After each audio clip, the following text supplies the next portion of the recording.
दोस्तों जय श्री कृष्णा। स्वागत है आपका हमारे चैनल पर। आइए आज माघ मास के शुक्ल पक्ष के सोम प्रदोष व्रत की कथा जानते हैं और साथ ही सुनेंगे भगवान शंकर की महिमा का वर्णन भी। पुण्य कथा के अनुसार विदर्भ देश में सत्यव्रत नाम के एक प्रसिद्ध राजा थे। धर्मपूर्वक राज किया करते थे। उनका बहुत सा समय सुखपूर्वक बीत गया था। एक समय साल देश के राजाओं ने विदर्भ देश पर आक्रमण कर दिया। इनके बीच भयंकर युद्ध हुआ। दोनों पक्षों की बहुत सी सेनाएं मारी गईं, परंतु अंत में विदर्भ देश के राजा भी उनके हाथों से मारे गए। विदर्भ राज की गर्भवती स्त्री दुखी होकर रात के समय राजभवन से निकलकर वन की ओर चली गई। सुबह होने पर उस रानी ने जलाशय के किनारे एक वृक्ष के नीचे एक सुंदर सी पुत्र को जन्म दिया। इसके बाद वह प्यास से व्याकुल होकर जलाशय में पानी पीने गई। इतने में ही एक घड़ियाल ने आकर उसे अपना ग्रास बना लिया। वह बालक पैदा होते ही माता पिता से विहीन हो गया। जब वह नवजात शिशु वृक्ष के नीचे पड़ा हुआ और जोर जोर से रो रहा था, उसी समय भगवान भोलेनाथ की कृपा से वहां पर एक उमा नाम की ब्राह्मणी पहुंची और वह उनके 1 वर्ष के बालक सुचिव्रत को गोद ले लिया। वह ब्राह्मणी बहुत ही गरीब और विधवा स्त्री थी। वह भीख मांगकर अपना गुजारा करती थी। उस बालक को रोते देखकर उसके मन में सोचा कि यह तो बड़ी हैरानी की बात है। यह नवजात शिशु जिसने अभी अभी जन्म लिया है, जिसकी नाल तक भी नहीं कटी हुई है, वह ऐसे पड़ा हुआ है, उसकी माता कहाँ चली गई। जब वह ब्राह्मणी सोच में डूबी हुई थी, उसी समय वहाँ से एक सन्यासी गुजर रहे थे। वह ऐसे जान पड़ते थे कि मानो साक्षात भगवान शंकर हों। उन श्रेष्ठ भिक्षु ने उस स्त्री से कहा कि हे ब्राह्मणी, तुम इस बालक की रक्षा करो, इससे तुम्हें परम कल्याण की प्राप्ति होगी। इतना कहकर वह दयालु भिक्षु वहाँ से चले गए। उनके जाने के बाद ब्राह्मणी ने उस बालक को लेकर अपने घर की ओर प्रस्थान कर दिया। वह ब्राह्मणी एक चक्र नामक नगर में निवास किया करती थी। ब्राह्मणी ने उस बालक का अपने बेटे के समान पालन पोषण किया और उसका नाम धर्मगुप्त रखा। वह भिक्षा मांगकर और अन्य चीज़ों से अपने पुत्र का पालन करने लगी। संजोगवश उस ब्राह्मणी का एक और पुत्र था। वह ब्राह्मणी अपने पुत्र और राजकुमार दोनों में कोई भी फर्क नहीं करती थी और दोनों का समान पालन पोषण करती थी। एक दिन वह ब्राह्मणी उन दोनों बालक को साथ लेकर भीख मांगती हुई मंदिर के पास चली गई। उस समय वहां पर साल मुनि पधारे हुए थे।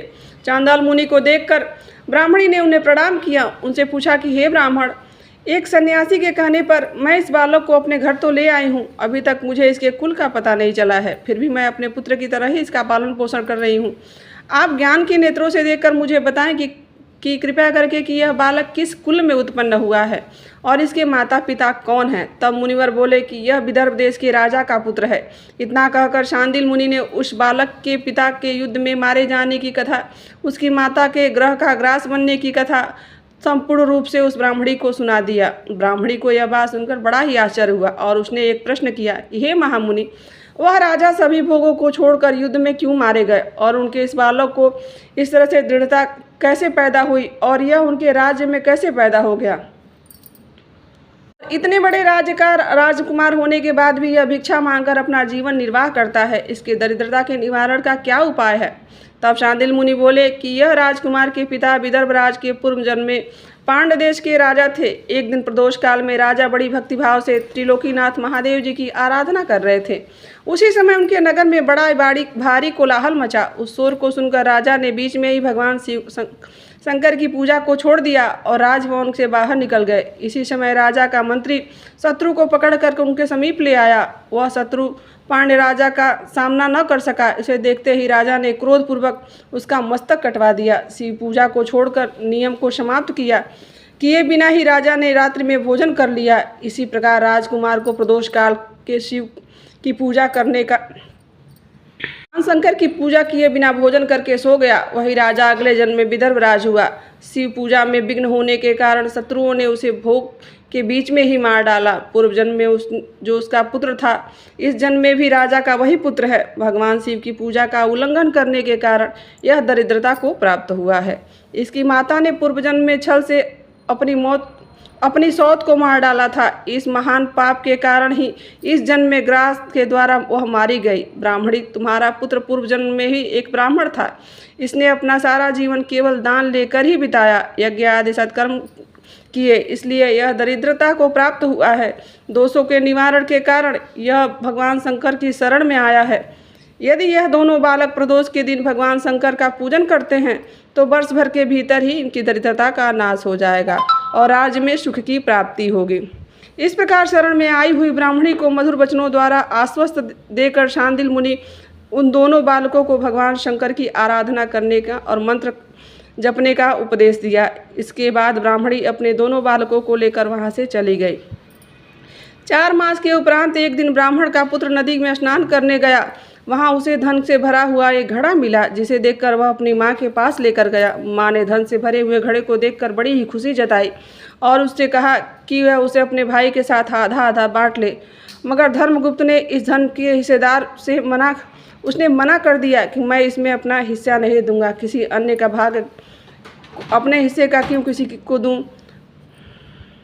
उसने कहा कि यह उसके भाग्य का धन है, मैं दूसरे के भाग्य का भागी नहीं हो सकता। प्रत्येक व्यक्ति स्वयं के कर्म का फल भोगता है। इस प्रकार से प्रसन्नतापूर्वक भगवान शंकर की पूजा करते हुए दोनों कुमारों को 1 वर्ष व्यतीत हो गया। एक दिन ब्राह्मण का पुत्र और राजकुमार वन में भ्रमण करके एक मार्ग में उन्होंने देखा कि उनके अनेक गंधर्व कन्याएं आपस में खेल रही थी। ब्राह्मण कुमार वहीं पर रुक गया और राजकुमार से बोला कि हमें इनके आगे नहीं जाना चाहिए, यह गंधर्व कन्याएं हैं, किसी को भी अपनी ओर आकर्षित कर सकती हैं। मगर राजकुमार निडर होकर आगे बढ़ता गया।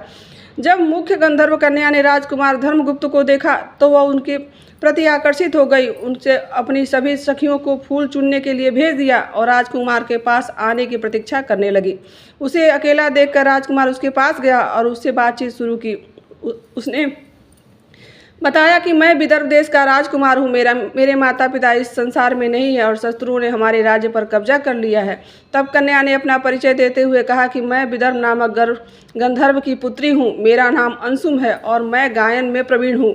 उसने यह भी कहा कि मैं आपसे विवाह करना चाहती हूँ। इतना कहकर उसने अपनी मोतियों की माला निकालकर राजकुमार को पहना दी। तब राजकुमार ने पूछा कि तुम राजपाट गंवा चुके राजकुमार के साथ कैसे विवाह कर पाओगी? अपने माता पिता की अनुमति के बिना तुम मेरे साथ कैसे रह सकती हो? इस पर अंशुम ने बोला कि चाहे जो भी हो जाए, मैं वही करूँगी जो मैं चाहती हूँ। तुम 2 दिन बाद प्रातःकाल यहाँ आकर मुझसे मिलना। इतना कहकर वह वहाँ से चली गई। राजकुमार ने वापस आकर ब्राह्मणी और उसके पुत्र की सारी बातें बताई। वे दोनों बहुत खुश हुए।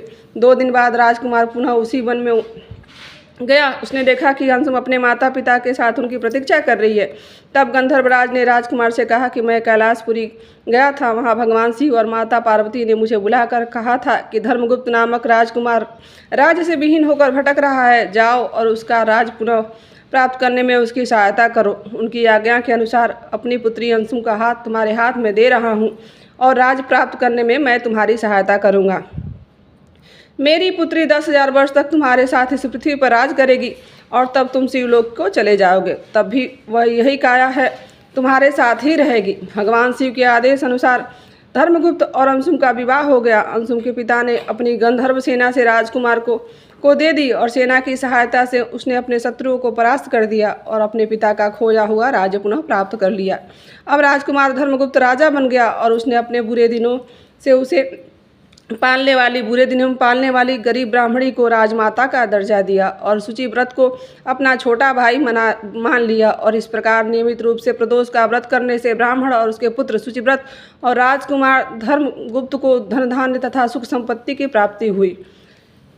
सूत जी कहते हैं कि जो मनुष्य प्रदोष की इस पुण्य काल में महात्मा को एकाग्रचित होकर सुनता है अथवा पढ़ता है, उसे 100 जन्मों तक कभी दरिद्रता नहीं होती है। इस प्रकार प्रदोष व्रत रखने से अगले पिछले जन्मों के सभी पाप नाश हो जाते हैं और सारी मनोकामनाएं पूर्ण हो जाती हैं। तो दोस्तों, यह थी प्रदोष की व्रत कथा। आशा करती हूँ कि आपको आज की वीडियो अवश्य ही अच्छी लगी होगी। यहाँ तक बने रहने के लिए आप सभी का दिल से आभार। राधे राधे, जय श्री कृष्णा, ओम नमः शिवाय।